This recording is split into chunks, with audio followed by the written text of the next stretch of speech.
사무엘하 20장입니다. 오늘 18번째 시간인데요. 사무엘하 20장 말씀을 펴놓으시길 바라고요.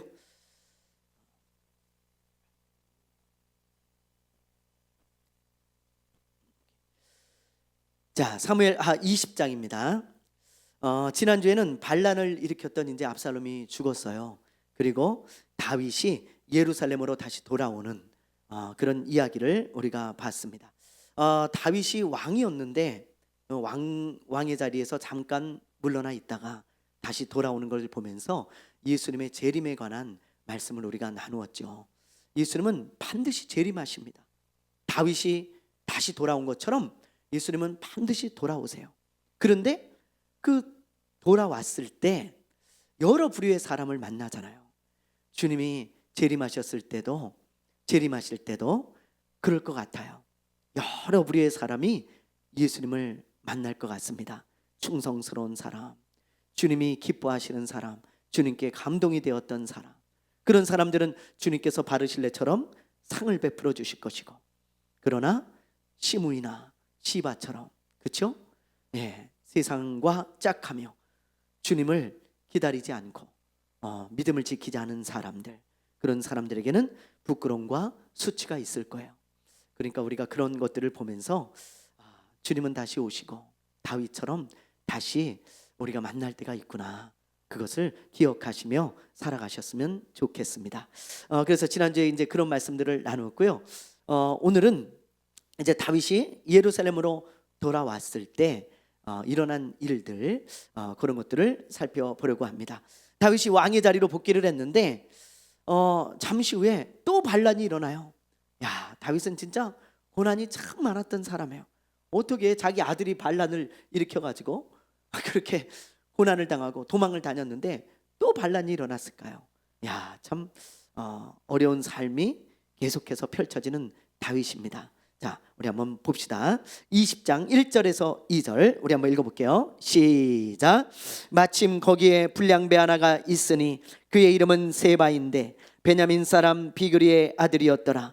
그가 나팔을 불며 이르되 우리는 다윗과 나눌 분깃이 없으며 이새의 아들에게서 받을 유산이 우리에게 없도다.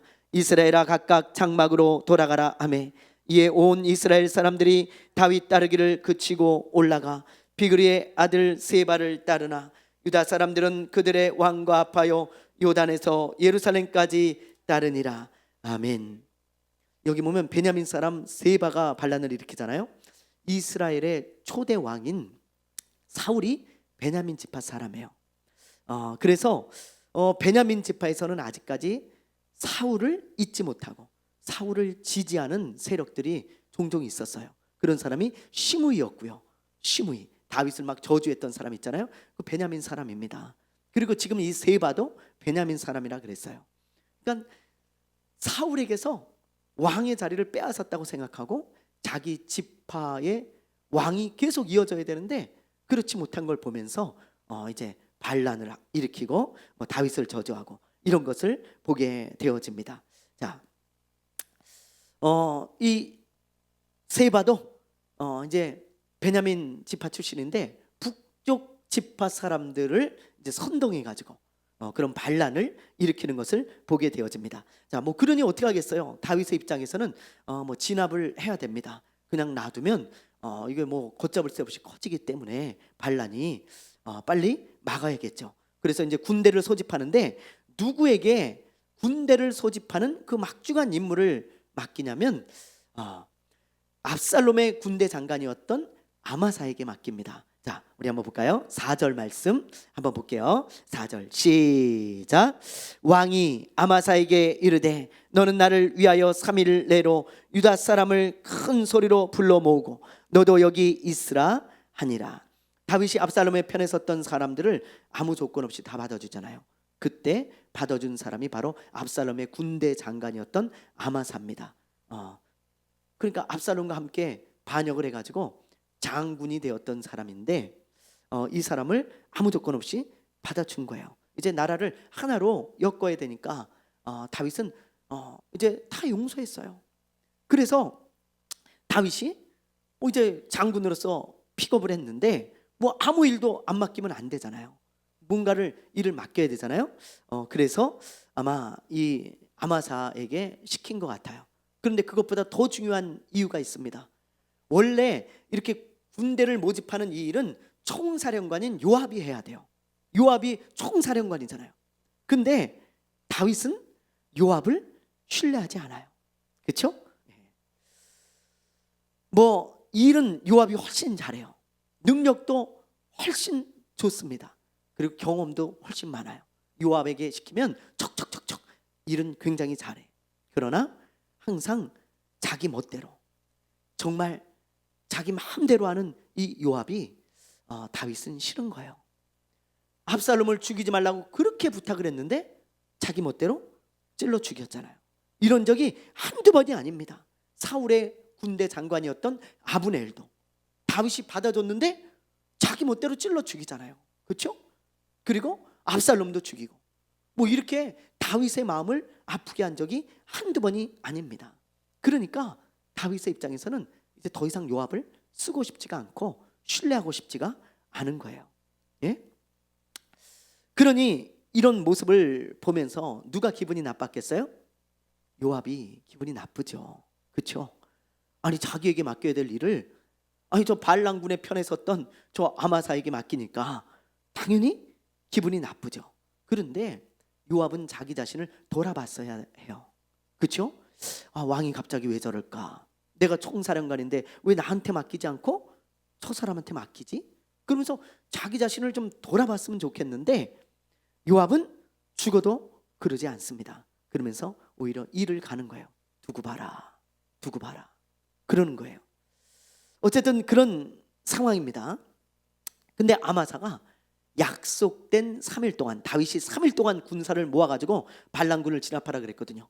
근데 아마사가 약속된 3일 동안 군대를 모으지 못합니다. 그러니까 다윗이 마음이 급해가지고요, 야 이거 안 되겠다. 아마사의 군대는 나중에 합류하고 먼저 왕궁에 있는 군대를 이제 출정을 시킵니다. 그런데 그 일도 누구에게 맡기는지 우리 한번 보세요. 자, 6절 말씀 한번 읽어볼게요. 6절 시작. 다윗이 이에 아비새에게 이르되 이제 비그리의 아들 세바가 압살롬보다 우리를 더 헤아리니 나는 내 주의 부하들을 데리고 그를 뒤쫓아 가라. 그가 견고한 성읍에 들어가 우리들을 피할까 염려하노라 하매. 다윗의 마음이 급한 거예요. 만약에 다른 성에 들어가 가지고 빗장을 걸어 잠그고 있으면 이게 오래 갈 것 같으니까 그러지 말고 빨리 가서 이 반란을 진압하라는 거예요. 그래서 아비새 장군, 요압의 동생입니다. 요압의 동생인 아비새 장군에게 그걸 명령을 해요. 그러니 이번에도 요압에게 맡기질 않잖아요. 그렇죠? 이 군사령관이 요압인데 철저하게 배제를 하는 거예요. 얼마나 다윗이 마음에 상처가 되어지고 요압을 싫어하는지를 우리가 볼 수 있는 그런 장면입니다. 절대 안 맡겨, 요압에게. 그러니 요압은 또 기분이 나빠. 또 기분이 참 비극이죠. 왕과 군사령관은 가장 친밀해야 되는데, 그런 사이여야 되는데 둘이 정말 죽고 못 사는, 네가 죽으면 내가 죽는 거고 내가 죽으면 네가 죽는 그런 관계잖아요. 왕과 군사령관은 떨어질래야 떨어질 수 없는 사이인데 이렇게 왕이 최측근을 미워한다는 것은 참 비극입니다. 그런데 요압이 그렇게 행했잖아요. 그렇죠? 네. 어쨌든 이번에도 또 기분이 나쁜 거야. 자기 동생한테 군대를 맡기니까. 그러니까 요압이, 성경에는 안 나오지만 저는 이런 마음이 묵상이 되지더라고요. 그래, 그렇게 한다. 두고 봐라, 두고 봐. 그런 마음이 느껴지는 거예요. 그래서 결국에 사고를 또 칩니다. 여러분, 사고를. 자, 우리 한번 볼까요? 7절부터 10절까지 우리 한번 읽어보겠습니다. 7절부터 10절. 자, 읽어봅니다. 시작. 요압을 따르는 자들과 그렛 사람들과 블렛 사람들과 모든 용사들이 다 아비새를 따라 비그리의 아들 세바를 뒤쫓으려고 예루살렘에서 나와 기브온 큰 바위 곁에 이름에 아마사가 맞으러 오니 그때 요압이 군복을 입고 띠를 띠고 칼집에 꽂은 칼을 허리에 맸는데 그가 나아갈 때 칼이 빠져 떨어졌더라. 요압이 아마사에게 이르되 내 형은 평안하냐 하며 오른손으로 아마사의 수염을 잡고 그와 입을 맞추려는 체함에 아마샤가 요압의 손에 있는 칼은 주의하지 아니한지라. 요압이 칼로 그의 배를 찌르매 그의 창자가 다 쏟아지니 그를 다시 치지 아니하여도 죽으니라. 요압과 그의 동생 아비새가 비그리의 아들 세바를 뒤쫓을세. 보세요, 여러분, 참 너무 어처구니 없지 않습니까? 정말 너무너무 어처구니가 없어요. 네. 다윗은 분명히 아비새한테 군대를 맡겨가지고 내보냈는데 요압이 따라가요. 요압한테 명령하지 않았어요. 근데 요압이 자기 마음대로 따라갑니다, 아비새를. 그리고는 자기가 대장 노릇을 하는 거예요. 아비새는 동생이니까 뭐 당연히 따라가면 뭐 동생 말 듣겠어요? 자기가 군 사령관인데.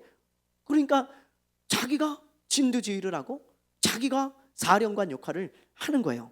다윗이 시키지도 않았어요. 그리고 결국 사고를 치잖아요. 아마샤를 만나가지고 인사를 하는 척하면서 칼로 찔러 죽입니다. 이러니 여러분, 다윗이 요압을 쓸 수가 있겠냐고요. 좋아할 수 있겠습니까? 저는 이런 요압을 보다가 사자성어 하나가 생각이 났어요. 예, 아나무인. 예, 자기 눈 아래 아무도 안 보이는 거예요. 얼마나 교만하고 방자한지. 다른 사람을 업신여기고 자기는 한없이 높아지는 것, 그것을 아나무인이라고 합니다. 하나님의 자리에 올라앉은 사람, 그 사람을 아나무인이라고 하는 거예요. 여러분, 자기 눈 아래 아무도 없어요. 자기가 제일 높아. 요압이요, 이렇게 교만해졌어요. 왕의 말 듣지 않아요. 무시해버립니다. 얼마나 교만한 겁니까 여러분? 얼마나. 아니, 자기 위에 왕이 있는데 그 왕의 말을 반난 무시해. 죽이지 말아라? 죽여. 왕이 아끼는 부하, 그리고 나라를 하나로 좀 묶기 위해서 지금 왕이 그렇게 노력을 하고 있고 애를 쓰고 있는데 그냥 자기 기분 나쁘다고 죽이고, 자기한테 임무를 맡기지 않았다고 죽이고, 자기에게 권력이 나눠지는 게 싫어서 시기 질투 때문에 죽이고. 하여튼 이 요압은요, 통제가 안 되는 사람이에요. 자기보다 높은 사람이 없어요. 그러니 누구의 말을 듣겠어요? 하나님의 말인들 듣겠어요? 절대 안 듣습니다. 이런 사람은, 아나무인이 된 사람은요, 하나님의 말씀도 안 들어요. 왜? 자기가 하나님이 되었기 때문입니다. 예. 세상에서 가장 교만한 사람, 아무 누구의 말도 듣지 않는 사람, 하나님의 말씀조차 듣지 않는 사람, 제일 교만한 사람이죠. 이런 사람은 반드시 하나님이 심판하세요. 왜요? 하나님은 교만한 사람을 가장 싫어하기 때문이에요. 여러분, 우리가 또 명심하고 또 명심해야 돼요. 하나님이 가장 싫어하는 사람, 교만한 사람이에요. 교만한 사람, 아나무인인 사람. 예. 나중에 하나님이 솔로몬을 통해 요압을 심판하시잖아요. 다윗이 솔로몬에게 저 요압 죽여라, 그리고 죽습니다. 유언으로. 하나님이 다윗의 입을 통해서 솔로몬에게 명하시고 솔로몬이 실행을 하죠. 요압을 심판해요. 우시야 왕도 마찬가지잖아요. 우시야 왕, 나라가 부강하고 잘 되니까 아나무인이 돼버렸어요. 참, 인간이란 존재는 잘 되면 너무 위험한 것 같아요. 하나님도 안 보여, 자기 위에 사람들도 안 보여. 그냥 아나무인이 돼가지고요, 하나님이 분명히 제사장들에게만 분향을 하는 권한을 주었는데 이 우시야 왕이 무슨 그런 게 있어, 니네들만 왜 분향을 해, 내가 분향하면 되지, 그러면서 제사장들에게 화를 내다가 하나님의 심판을 받죠. 아나무인이에요. 하나님의 말씀하신 것을 아무렇지도 않게 어기는 거예요. 뭐 하나님의 말씀이 들어먹질 않아요. 말씀을 자기가 더 높아. 무슨 하나님이 그렇게 말씀하셨다고, 웃기지 마. 에? 그러면서 자기 멋대로 하는 이 우시야, 하나님이 어떻게 합니까? 하나님이 치시잖아요. 그래서 머리부터 발끝까지 나병이 생겨요. 나병. 그래서 평생 혼자 나병을 앓다가 갇혀가지고 나병을 앓다가 죽습니다. 하나님은 교만한 사람을 이렇게 싫어하시고 반드시 심판하세요. 교만하면 저는 이 배가 생각나요. 타이타닉 호입니다. 이 배는 그 당시 가장 초호화 여객선이었어요. 그래서 언론에서 뭐라 그랬냐면 이 선은 절대, 이 배는 침몰할 수 없다. 그래서 불침선이라는 별명을 지어줬습니다. 절대 침몰하지 않는 배, 불침선. 그런 별명을 지어줬어요. 이 배가 어떻게 침몰하냐? 야, 이렇게 최첨단 기술과 그 당시에 이렇게 크고 웅장한 배가 어떻게 침몰할 수 있겠냐? 이건 불침선이다. 그렇게 말했어요. 그런데 어떻게 되었어요? 작은 빙산에 침몰했습니다. 인간의 교만이 그렇게 어리석고 그렇게 정말 뭐라 그럴까요? 인간의 교만이요, 한도 끝도 없어요. 그죠? 그렇게 어리석고 한도 끝도 없어. 하늘을 찌릅니다. 뭐? 절대 침몰하지 않아? 예. 하나님 앞에서 까불면 안 돼요. 여러분, 까불면 안 돼. 인간에게 절대라는 건 없어요. 절대라는 거. 하나님은 교만한 인간을 가장 싫어하세요. 가장 싫어하세요. 그래서 잠언 16장 18절에 보면 이런 말씀 있죠? 한번 읽어볼까요? 교만은 패망의 선봉이요, 거만한 마음은 넘어짐의 앞잡이니라. 요압처럼 여러분 아나무인 되지 마세요. 아나무인. 좀 뭔가 잘 된다고, 조금 내가 뭔가 풀어지고, 내가 조금 뭔가 돈이 잘 벌리고, 뭔가 내가 조금 뭔가 권력이 생기고, 하여튼 내가 뭔가 조금만 얻으면 인간은 그냥 여기서 교만이 올라와. 나중에는 아나무인 같이 돼버려. 우리가 이런 걸 보면서 그래, 내 평생에 요압이 되면 안 되겠다. 요압, 하나님의 말씀에 귀를 기울이고 듣는 사람이 돼야지. 하나님의 말도 무시할 정도로 아나무인이 되면 반드시 심판을 당합니다. 요압처럼 교만한 사람 되지 말고 겸손한 사람 되시기 바랍니다. 아멘. 참, 봅시다. 또, 자, 어쨌든 이제 요압이 아무런 죄도 없는 아마사를 죽였어요. 통제가 불가능해요, 이 사람은. 그러니 다윗의 마음이 얼마나 아팠겠어요. 얼마나 우라통이 터지겠습니까? 진짜. 근데 다윗은 참 대단한 것 같아요. 끝까지 참는 거 있죠.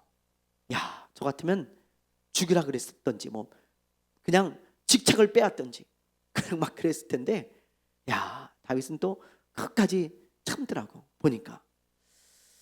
어쨌든 뭐 이렇게 이제 아마사가 죽었으니까 모집한 군인들이 누구를 따르겠어요? 뭐 요압을 따라야죠. 뭐 어떻게 하겠어요? 그래서 요압과 아비새를 따라서 이제 일단 세바를 잡으러 가는 거예요. 세바를. 자, 그런데 세바가 어딨냐? 아벨성에 있습니다. 아벨성. 잘 안 보이실 텐데 지도를 보면 여기가 이제 예루살렘이고요. 그 다음에 아벨성은 여기 끝이에요. 이스라엘 북쪽 끝. 그러니까 여기 갈릴리 바다 위쪽입니다. 여기까지 도망을 간 거예요. 그러니까 이 세바가 여기까지 자기 쫓아오는 줄 알고 여기까지. 그러니까는 이 요압과 아비새가요, 이 예루살렘에서부터 출발해갖고 쫙 올라가가지고 여기까지 이제 추적을 해 간 것입니다. 이 아벨성은 굉장히 견고한 성이라 그래요. 그리고 옛날부터 지혜로운 사람들이 아주 많이 살았던 성. 그래서 현자들이 많이 나왔던 그런 성이라고 합니다. 어쨌든 이 성으로 이제 도망을 가서 문빗장을 딱 걸어 잠그고 있는 거죠. 그런데 요압이 이 성을 에워싸고 이제 성을 막 공격을 합니다. 그러니까 아벨 사람들은 졸지에 이제 뭐 고래 싸움에 새우등 터지게 생겼잖아요. 성도 막 무너지고 집도 막 불에 타고 사람도 막 다치고 죽고 뭐 그럴 수 있잖아요. 갑자기 자기 성이 막 공격을 당하고 성이 무너지게 생겼으니 이걸 어떻게 하겠어요? 그런데 이 사람들은 왜 그런지 이유를 몰라. 왜 그런지. 그래서 어떤 지혜로운 여인이 요압에게 찾아와요. 요압을. 자, 찾아와가지고 뭐라 그러는지 우리 한번 봅시다. 16절에서 17절입니다. 자, 우리 한번 읽어볼게요. 시작. 그 성읍에서 지혜로운 여인 한 사람이 외쳐 이르되 들을지어다 청하건대 너희는 요압에게 이르기를 이리로 가까이 오라. 내가 내게 말하려 하노라 한다 하라. 요압이 그 여인에게 가까이 가니 여인이 이르되 당신이 요압이니까 아니. 대답하되 그러하다 아니라. 여인이 그에게 이르되 여종의 말을 들으소서 아니. 대답하되 내가 들으리라 하니라. 네. 어떤 지혜로운 여인이 요압을 불러달라는 거예요. 그래서 요압이 이 여인을 만났어요. 그러니까 이 여인이 아니 장군님 왜 우리 성을 공격합니까? 이게 웬 날벼락입니까? 왜 우리 성에 이렇게 화살을 퍼붓고 왜 우리 성을 이렇게 무너뜨리려고 하십니까? 그러자 요압이 지종을 설명해요. 내가 너희 성을 멸하려고 하는 게 아니고 왕에게 반기를 들고 이 성에 숨어 들어간 사람들이 있지 않냐? 너희들 그 외지에서 들어온 사람들이 있지 않냐? 그 사람이 세바라는 사람인데 그 사람이 다윗 왕에게 반역을 일으켰다. 그래서 그 사람을 잡으러 왔다. 그 사람만 내주면 우리가 너희 성을 공격할 이유가 없다. 그렇게 말을 하는 겁니다. 예. 그러니까 이 여인이 듣고 그런 거군요. 저 외부에서 온 저 사람들이 그런 사람들이었군요. 그러면 우리가 잡아서 그 사람을 죽여서 당신에게 보내겠습니다. 그러면 되죠. 그러는 거예요. 예. 그래서 어떻게 하는지 보세요. 22절 우리 한번 읽어볼게요. 22절 자 시작. 이에 여인이 그의 지혜를 가지고 모든 백성에게 나아가매 그들이 비그리의 아들 세바의 머리를 베어 요압에게 던진지라. 이에 요압이 나팔을 불매 무리가 흩어져 성읍에서 물러나 각기 장막으로 돌아가고 요압은 예루살렘으로 돌아와 왕에게 나아가니라. 아멘. 이 여인이 어떻게 합니까? 아벨성 사람들을 설득해 가지고 세바를 죽입니다. 그리고 머리를 베 가지고 요압에게 가져온 거예요. 그래서 세바의 반역이 이렇게 끝이 나게 되어집니다. 참 허무하게 이 세바가 죽죠. 그렇죠? 예. 다윗은 이제 한시름 놨을 거예요. 자, 그렇게 해서 이제 세바의 반역은 마무리되게 되어집니다. 자, 그리고 이제 어떤 일이 일어나는가? 21장 우리 1절 2절을 한번 볼게요. 1절 2절 자 시작. 다윗의 시대에 해를 거듭하여 3년 기근이 있으므로 다윗이 여호와 앞에 간구하매 여호와께서 이르시되 이는 사울과 피를 흘린 그의 집으로 말미암음이니 그가 기브온 사람을 죽였음이니라 하시니라. 기브온 사람은 이스라엘 족속이 아니요 그들은 아모리 사람 중에서 남은 자라. 이스라엘 족속들이 전에 그들에게 맹세하였거늘 사울이 이스라엘과 유다 족속을 위하여 열심히 있으므로 그들을 죽이고자 하였더라. 이에 왕이 기브온 사람을 불러 그들에게 물으니라. 자, 여기 보면 다윗이 통치하던 어느 시점에 3년 동안 뭐가 있어요? 기근이 있죠. 비가 안 오는 거예요. 1년만 비가 안 와도 난리가 나잖아요. 그렇죠? 우리나라에도 만약에 1년간 비가 안 온다고 생각해 보세요. 아마 난리 날 겁니다. 난리 날 거예요. 그런데 3년 동안 비가 오지 않았어요. 어떻게 하겠어요, 여러분? 특히 이스라엘은 물이 귀한 나라예요. 우리나라는 물과 기름이 있어요. 둘 중에 하나 버리라 그러면 아마 거의 99%는 다 물을 버릴 거야. 그런데 이스라엘은 기름을 버려요. 여러분, 물이 그렇게 중요한 나라입니다. 지역이고. 네. 그 정도로 물이 귀해요. 그래서 하나님이 이런 말씀을 하셨어요. 너희가 어떤 큰 죄를 지으면 내가 비를 안 줄 거야.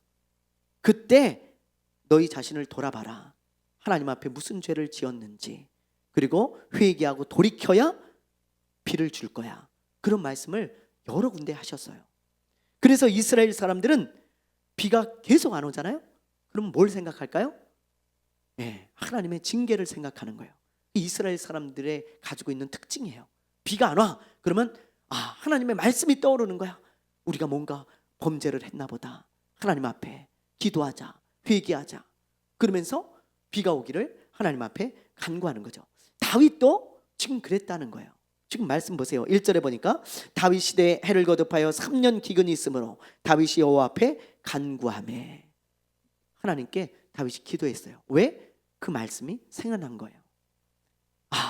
3년 기근, 이건 우연이 아니다. 하나님이 주시는 거다. 그래서 다윗이 기도하죠. 그랬을 때 하나님이 뭐라고 하십니까? 하나님, 우리가 뭘 잘못해서 비를 안 주십니까? 말씀해 주십시오. 그렇게 기도했을 때 하나님이 뭐라 그러냐면, 우리가 금방 읽은 1절 말씀에 보면 사울이 기브온 사람들을 무참히 죽였기 때문에 너희에게 기근이 왔다. 그렇게 말씀하시는 것을 봅니다. 자, 이게 뚱딴지 같이 갑자기 무슨 말인가? 뚱딴지 같은 말이 아니고요. 여러분, 이 이야기를 이해하려면 먼저 기브온 사람들과 이스라엘 사이에 맺은 약속을 알아야 합니다. 여호수아서를 우리가 공부할 때 여러분 기브온 족속 기억나요? 그래요. 다행이에요. 기억나서 기억나서 여호수아가 가나안 땅에 들어가서 여기저기 땅을 점령할 때 갑자기 어떤 사람이 찾아오잖아요. 어떤 사람들 여럿이 찾아와요. 옷도 허름하게 입고, 그리고 물을 담은 그 물병도 아주 낡은 물병이고 말이죠. 그리고 며칠 굶은 사람처럼 아주 허기진 모습으로 찾아옵니다. 웬 노숙자 같은 사람들의 모습을 하고 찾아온 거예요. 그러면서 하는 말이, 우리는 저 멀리 사는 나라 사람들인데 이스라엘과 동맹을 맺으려고 왔다. 우리가 이스라엘의 하나님의 소문을 듣고 너희들하고 동맹을 맺고 싶다. 우리 서로 동맹을 맺고 너희가 우리를 해치지 말고 우리도 너희를 해치지 않겠다는 그런 약속을 하자. 그래서 함께 도우며 살자. 뭐 이런 제안을 한 거예요. 행상을 보니까요, 진짜 멀리서 온 사람들 같아요. 여호수아는 가나안 땅 사람들이었으면 절대 그런 약속하면 안 됩니다. 그런데 먼 나라에서 왔다고 하니까 그 나라 사람들하고는 친하게 지내도 되잖아요. 그리고 동맹을 맺어놓으면 여러모로 유익하니까, 서로 전쟁을 안 하니까 그거 괜찮겠다. 그래서 하나님께 묻지 않고 하나님의 이름으로 맹세를 해버리고 말아요. 그런데 알고 보니까 누구예요? 이 사람들이 가나안 땅에 살고 있던 기브온 족속들이에요. 기브온. 그러니 뭐 어떻게 해요? 그러니 어떻게? 하나님의 이름으로 맹세를 한 것은 이스라엘 사람들은 반드시 지켜야 돼요. 하나님의 명예가 걸려있기 때문이에요. 하나님의 이름을 소중하게 여기기 때문에 하나님의 이름으로 맹세한 건 반드시 지킵니다. 이 사람들은. 그러니 어떻게 해요? 할 수 없이 살려주고 그 대신 종처럼 일을 하면서 이스라엘과 함께 살게 했습니다. 그래서 다윗이 통치하는 시점까지 기브온 족속들이 이스라엘과 함께 살고 있었던 거예요. 함께 이렇게 섞여가지고 이방 민족이지만 함께 살고 있었던 거예요. 그런데 사울이 통치할 때 이런 일이 있었던 것 같아요. 여기 보니까 지금 2절에 보니까 사울이 이스라엘 유다 족속을 위하여 열심히 있으므로 그들을 죽이고자 하였더라 그랬잖아요. 이 말에서 우리는 힌트를 얻을 수 있어요. 사울이 왕이 되었을 때 기브온 사람들이 눈에 가시처럼 여겨지는 거예요.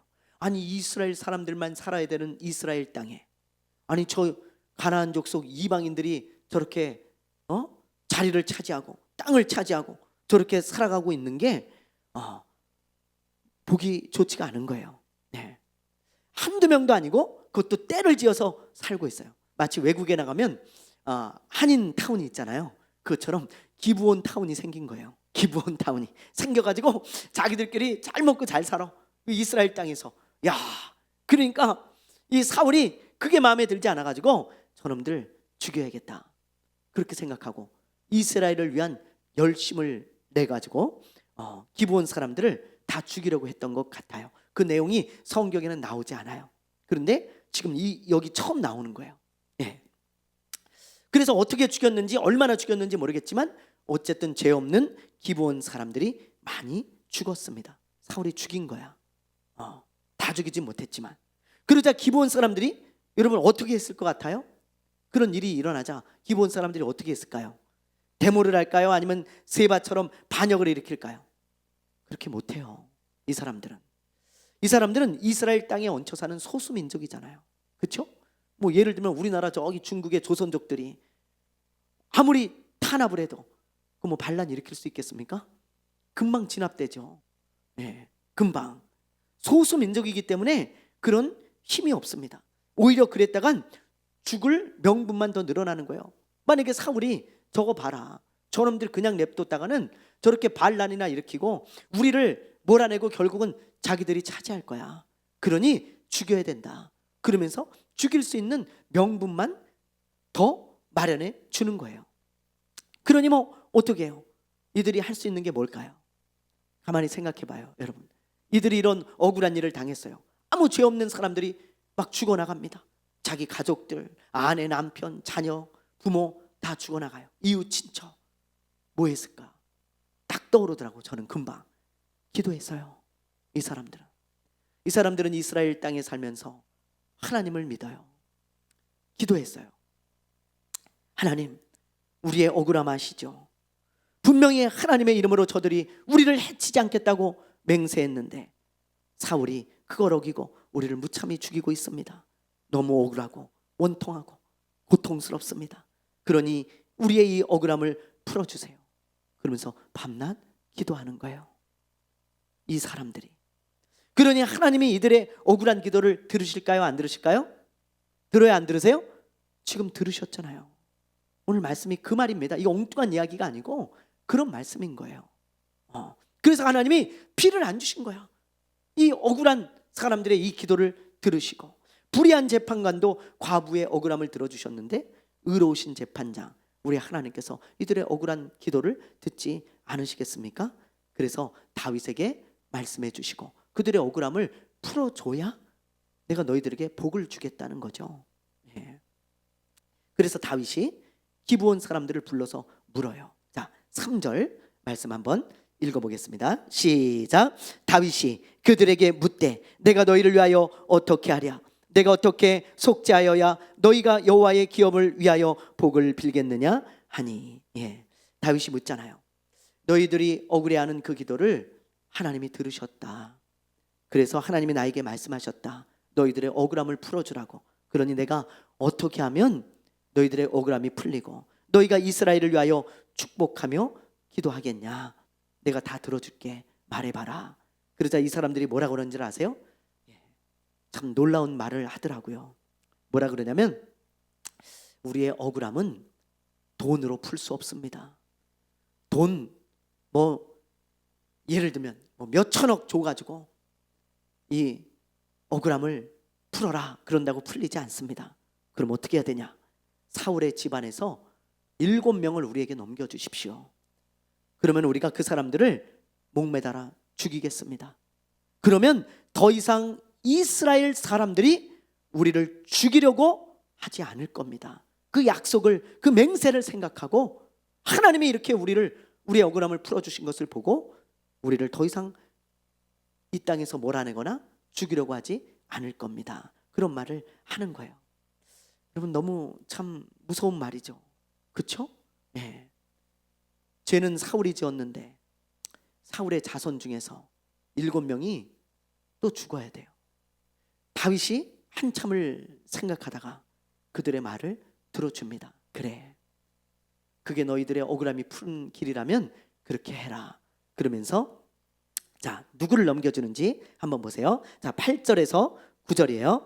자, 8절 9절 시작. 기브온 큰 바위 곁에 이름에 아니죠. 8절 9절. 자, 우리 읽어봅니다. 21장 8절 9절 시작. 왕이 이에 아야의 딸 리스바에게서 난 자 곧 사울의 두 아들 알모니와 무비보셋과 사울의 딸 메랍에게서 난 자 곧 무올랏 사람 바르실레의 아들 아드리엘의 다섯 아들을 붙잡아 그들을 기브온 사람의 손에 넘기니 기브온 사람이 그들을 산 위에서 여호와 앞에 목매어 달매 그들 7사람이 동시에 죽으니 죽은 때는 곡식 빼는 첫날 곧 보리를 베기 시작하는 때더라. 아멘. 다윗이 누구를 넘겨줍니까? 사울의 집안에 속한 사람들 중에 사울의 첩 리스바라는 여자가 있어요. 사울의 첩 리스바. 그런데 그 리스바에게 두 아들이 있었는데 그 두 아들을 붙잡아서 넘기고요. 그리고 사울의 딸 메랍이라고 있습니다. 그 메랍이 5 아들을 낳았는데 그 5 아들을 다 붙잡아가지고 기브온 사람들에게 넘겨준 거예요. 네. 그러자 기브온 사람들이 사울의 고향 어디예요? 기브아에서 그들을 매달아 죽여요. 예. 그러자 하나님이 다시 비를 주셨다는 거예요. 참 너무나 안타깝고 어떻게 보면 참 어떻게 이런 비참한 일이 있을까? 그런 참 비참한 사건이죠. 오늘은 여기까지 우리가 할 건데요. 저는 기브온 사람들의 이 기도를 보면서 이런 생각을 했어요. 여러분 이거 너무 중요한 거예요. 성경에 아주 자주 등장하는 겁니다. 제가 이 말씀을 보다가요, 기브온 사람들의 기도, 그 기도 소리가 막 들리는 것 같았어요. 하나님, 우리 억울해요. 우리 도와주세요. 하나님, 아시죠? 우리의 이 원통함을 풀어주세요. 그래서 제가요, 내가 인생을 살아가면서 남들을 억울하게 하면 안 되겠구나. 참 그런 생각이 오늘 막 가슴에서부터 올라오는 거예요. 내가 인생을 살아가면서 정말 어떤 사람을 원통하게 하거나 억울하게 하면 안 되겠구나. 만약에 제가 어떤 나쁜 행동을 하거나 죄를 지어서 또 잘못해서 사람들이 나를 전주하고 원망하고 억울해서 하나님께 호소하면 나는 복을 받지 못해요. 하나님 앞에 내가 올바로 행동을 했는데 만약에 사람들이 원망을 하고 저주한다, 그건 괜찮아요. 하나님이 성경에 뭐라 그랬어요? 까닭 없는 저주는 임하지 않는다 그랬어요. 하나님이 그런 것들은 다 판단하실 거예요. 하나님이 아시니까 정말 이 사람이 잘못이 없는데 원망을 듣고 있는 건지 저주를 받고 있는 건지 하나님이 아세요. 그러나 누가 봐도 내가 잘못한 거고 내가 못된 행동을 하고 내가 죄를 지어가지고 누군가 나 때문에 원망을 하고 하나님 앞에 그 억울함을 호소한다면 하나님은 의로운 재판장이시기 때문에 나에게 복을 줄 수가 없는 것입니다. 그러므로 복을 받으려면 여러분 누차 제가 말씀드렸죠. 이 성경이 가르쳐주는 정말 아주 깊은 진리의 말이에요. 우리가 복을 받기 원한다면 다른 사람의 입에서 축복의 말이 나와야 돼요. 축복의 말. 나를 생각할 때 하나님 앞에 하나님 저분 복 좀 주세요.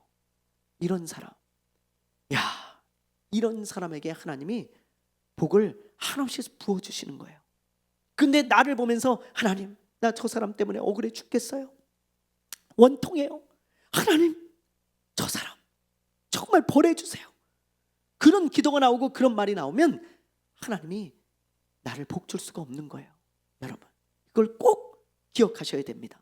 너무 중요한 거예요. 저는 성경을 볼 때마다 이게 얼마나 중요한지를 깨닫습니다.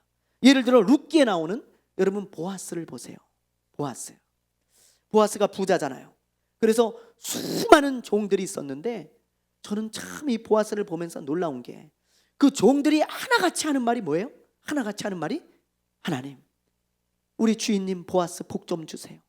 어떻게 하나같이 그럽니까? 여러분 우리 회사 뭐 사장들 욕할 때 많잖아요. 그죠? 우리 막 대통령, 막 장관, 높은 사람들 욕할 때 많잖아요. 저 장관이 돼가지고 저 높은 사람이 돼가지고 저 짓거리하고 뭐 이러면서 말이죠. 원통해하고 억울해할 때 많잖아요.